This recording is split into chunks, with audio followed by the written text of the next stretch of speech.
Fala galera vascaína, eu sou o Thiago Fontes, falo direto de Brasília, Distrito Federal, trazendo mais um vídeo para o canal. Vamos falar de Vasco, Campeonato Brasileiro, acabou um jogo agora, mais um jogo onde os times estão lá embaixo e não conseguem vencer, ou um time que é o Grêmio. Antes, vou pedir a moral, deixa o joinha, deixa o like, se inscreve no canal que é importante para ele ser indicado no YouTube, ativa o sininho, deixa seu comentário, compartilha o vídeo que ajuda também, beleza? Bom, o Vasco entra em campo no sábado às 21h30 para encarar o Atlético Goianiense. Aliás, dos times que estão brigando para não cair, além do Vasco estar ali com 43, sim, porque o Vasco ainda tem chance matemática, é 0,1%, mas ainda tem chance. E muita gente desconfiada com esse futebol vagabundo apresentado por esse time. Mas vamos lá. Além do Vasco estar com 43 pontos, acima dos times que estão ali, os times que estão ali na parte de baixo brigando diretamente, Criciúma, Bragantino, Fluminense, Grêmio, Atlético Paranaense, ainda tem um detalhe. O Vasco pega dois times já rebaixados. Pega o Atlético Goianiense em casa e o Cuiabá lá no estádio do Cuiabá. Pega o Atlético Mineiro em casa também, o Atlético Mineiro voltando lá da final da Libertadores. Não se sabe se vai estar eufórico com o título ou se vai estar depressivo com a perda do título, né? Aí você vai ver os times, por exemplo, o Grêmio empatou hoje, jogo com o Cruzeiro, saiu na frente, fez um gol, tomou um gol, segurou o resultado no empate. A situação do Grêmio, o Grêmio foi a 41 pontos, o Vasco tem 43. Os três próximos jogos do Grêmio, o Vasco pega dois times rebaixados e o Atlético, como eu falei. O Grêmio pega o São Paulo, o Vitória e o Corinthians. Ou é o Corinthians, o Vitória e o São Paulo, mas pega os dois times aí, o Corinthians e o São Paulo. O Fluminense pega o Atlético Paranaense lá, depois vai jogar contra o Cuiabá, que é o time, é o rebaixado, e para pegar depois o Palmeiras brigando por título. Então pega o Atlético Paranaense, adversário direto, e o Palmeiras. O Criciúma, que empatou ontem, empatou com o Fluminense, pega o Corinthians, o Flamengo e finaliza não sei com quem, mas pega o Corinthians e o Flamengo. Então assim, todos os times vão pegar pedreira, o Vasco vai pegar dois times aí já rebaixados. E um que não vai brigar, talvez o Atlético, se não ganhar o título da Libertadores, vai voltar com tudo querendo aí uma vaga na Libertadores, né? Então é esse o cenário.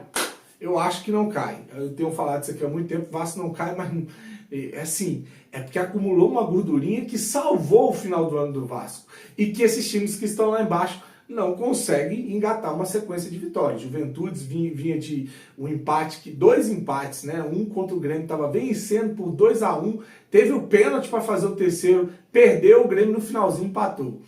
Estava perdendo para o Cuiabá por 1-0, empatou no finalzinho. Então vinha de dois empates e uma vitória. Esses 5 pontos importantes fez o Juventude dar um salto ali, ficar próximo do Vasco. O Vasco tem 43, o Juventude tem 42 ou é 41. Enfim, só para você ter uma ideia de como está a situação nessa parte de baixo. E a briga do Vasco, como eu falei, é por Sul-Americana. É vencer ali esses jogos, o Atlético Goianiense, somar alguns pontos para terminar aí com uma vaga na Sul-Americana. É uma obrigação depois de tudo que a gente passou nesse ano. Bom, eu já falei que a gente joga no sábado às 21h30 contra o Atlético Goianiense. Saiu o juiz, é o Lucas Torenzi do Paraná, apita essa partida, não conheço, tá? Então o juiz que apita o jogo entre Vasco e Atlético Goianiense, vulgo Dragão. Uma informação, Galdames vai ser afastado, Felipe assumindo aí o comando técnico. Sabe, estão dizendo que o Felipe não volta para a função de diretor técnico, já não queria voltar, ele quer ficar permanente na comissão técnica, não como técnico, né, mas ficar ali como auxiliar, fazer parte da comissão ou talvez treinar um time de base, tá? Essa é a intenção do Felipe, que é ficar na questão técnica, não da questão de direção. Fica até complicado, nomenclaturas, mas é isso que parece que o Felipe quer. Bom, ele vai afastar alguns jogadores que o Vasco já não vai contar com eles no próximo ano. Eu falei aqui, né, o Rossi, o Keyle, enfim, o Galdames. Aí eu vou falar sobre o Galdames. Saiu, né, no RT Sport que o Galdames dificultou a saída dele na janela. O São Lourenço e a Universidade do Chile queriam o jogador.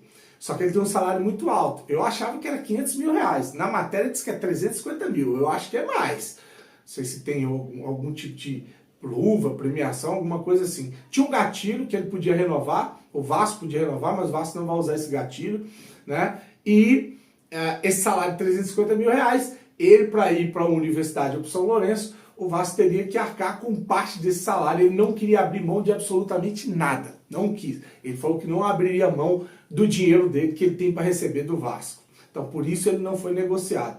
Aí, como ele vai ficar de fora agora, a diretoria tenta acertar com o jogador a sua rescisão de forma antecipada, que seria ali um negócio para liberar ele. Então, se ele tem 2 meses para receber, novembro e dezembro, e tem também o 13º. Seria fazer um acordo para diminuir um pouco dessa grana e dar um pé na bunda, falar vai com Deus, tchau e até nunca mais. Tá? É a situação que está aí no RTI Sport. Ele dificultou a saída dele na janela, e aí o Vasco está tentando agora antecipar a sua saída, tá? Antecipar a sua saída. Bom, vou trazer um trecho de uma entrevista que eu vi ao GE do presidente da FERJ, Federação Carioca de Futebol, né? Cheio com risinhos, deboche, ironia. Essa federação, né, que ganha muito dinheiro às custas dos times cariocas.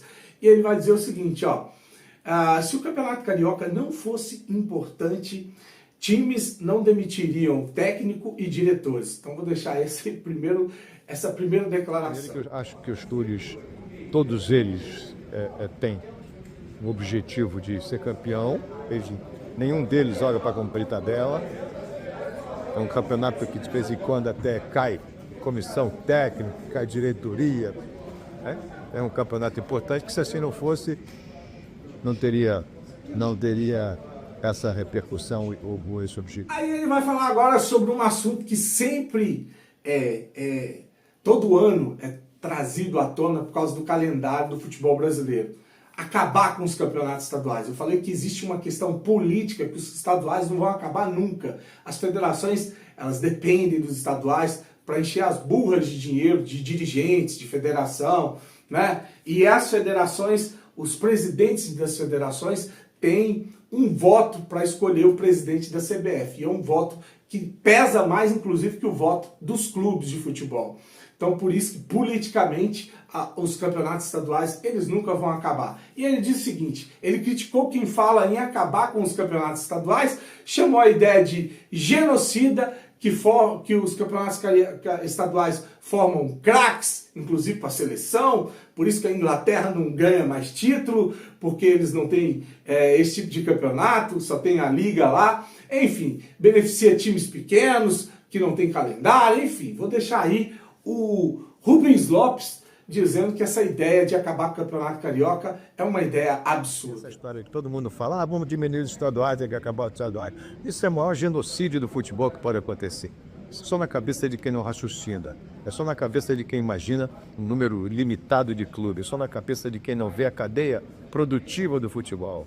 Isso só acontece na cabeça de quem não vê o que os campeonatos estaduais representam de oportunidade laborativa, de inclusão, de oportunidade social, de crescimento e de tudo isso, e de surgimento de novos talentos. Se você acaba com a prática da modalidade, ou se você reduz a prática da modalidade, evidentemente que você vai reduzir a probabilidade de surgirem novos talentos. E essa história de verdade. E com isso sofre, e a repercussão evidentemente não vou dizer que é na CBF e a minha seleção. Meu amigo. Qual é a melhor competição do mundo? A mais importante, a mais rica, por quê? É a Premier League? De ligas nacionais? É a Premier League. E quantas vezes a Inglaterra é campeão do mundo? Nenhuma. Por que ela não é campeã? Então, por quê? Porque ela não faz ninguém, não forma ninguém. Para finalizar com esse fanfarrão aqui, ele vai falar sobre a premiação do Campeonato Carioca, que não tem. 5º ano seguido que esse campeonato de várzea, e quando eu critico o Campeonato Carioca aqui, tem gente que se dói. Tem uns vascaínos aí, pô, eu sou vascaíno há 50 anos, 60 anos, Campeonato Carioca, você não gosta porque você não é daqui do Rio de Janeiro. Não é que eu não gosto, o Campeonato Carioca realmente era um dos campeonatos mais charmosos do Brasil. Era um dos campeonatos mais importantes, mas os figuras como esse cara aí fizeram questão de depreciar, de acabar com o produto, né? Tanto que para entrar no Campeonato Carioca, você pode jogar com um time sub-20, com reserva, as 4 primeiras rodadas. Ele falou que é um campeonato importante, que os times vão entrar para ser campeão, só que ele obriga os times a jogar com o time titular a partir da 4ª rodada. E eu não sei quem que determina quem é titular e quem não é, né?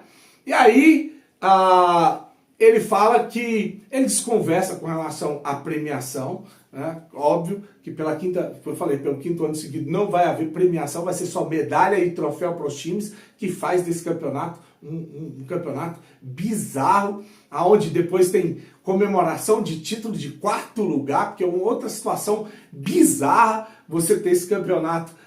Os 4 primeiros vão disputar ali as semifinais do Campeonato Carioca e os outros 4 vão disputar um outro troféu, que é, se eu não me engano, a Taça Rio, e aí comemora o título de 4º lugar. Acho que o Botafogo já comemorou 2 vezes, o Vasco comemorou 1 vez.